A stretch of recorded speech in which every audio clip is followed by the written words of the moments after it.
TD3 de thermodynamique, exercice numéro 6. Transformation de glace en eau. Alors c'est un petit exercice, mais qui est très typique, qu'il faut savoir traiter rapidement. Dans cet exercice, on vous parle d'une masse de glace, donc une masse de 1 g, qui est la température T1 égale 250 Kelvin. Donc 250 moins 273, ça fait moins 23 degrés Celsius. Donc c'est de la glace à une température inférieure à 0 degré Celsius. On met cette glace sous pression extérieure constante et on la réchauffe. C'est ce qui est dit ici. On la réchauffe jusqu'à une température de 300 Kelvin. 300 Kelvin, ça fait 27 degrés Celsius. Donc on a de l'eau liquide. Voilà. Donc c'est une transformation qui mène 1 g de glace à moins 23 degrés Celsius à être transformée en 1 g d'eau liquide à 27 degrés Celsius. On note T0 une température particulière, 273,15 Kelvin, c'est-à-dire 0 degrés Celsius, et on vous demande le transfert thermique au cours de cette transformation physique, cette transformation thermodynamique. On vous demande de commenter le signe du résultat. Alors, cet exercice est très simple si on le découpe en plusieurs étapes. Il faut regarder quelles sont les étapes physiques de cette transformation.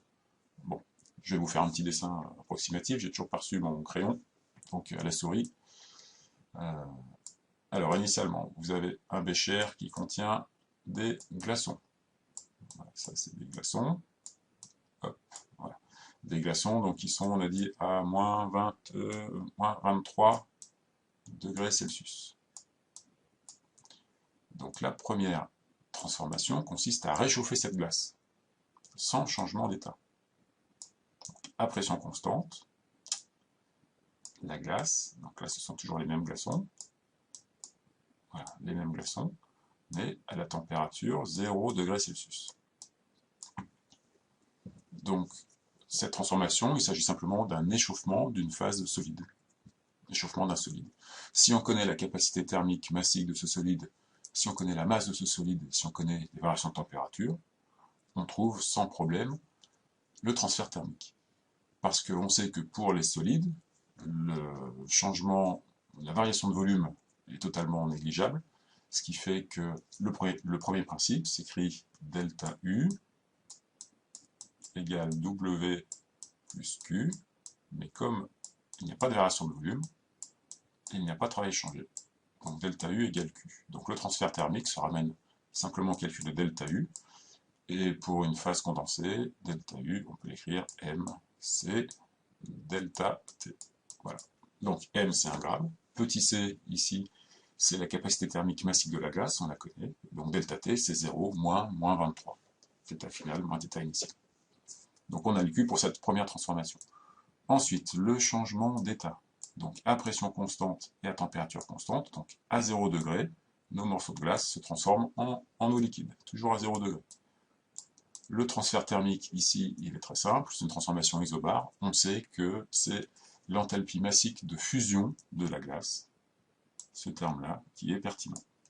Donc il suffit de multiplier l'enthalpie massique de fusion par la masse de glace qui fond, et on aura le transfert thermique. Enfin, dernière étape, c'est de l'eau qui s'échauffe, c'est notre eau liquide cette fois, qui s'échauffe de 0 degré à 27 degrés Celsius.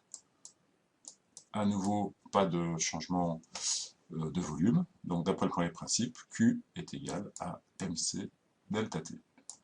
Il suffit de connaître la capacité thermique massique de l'eau liquide.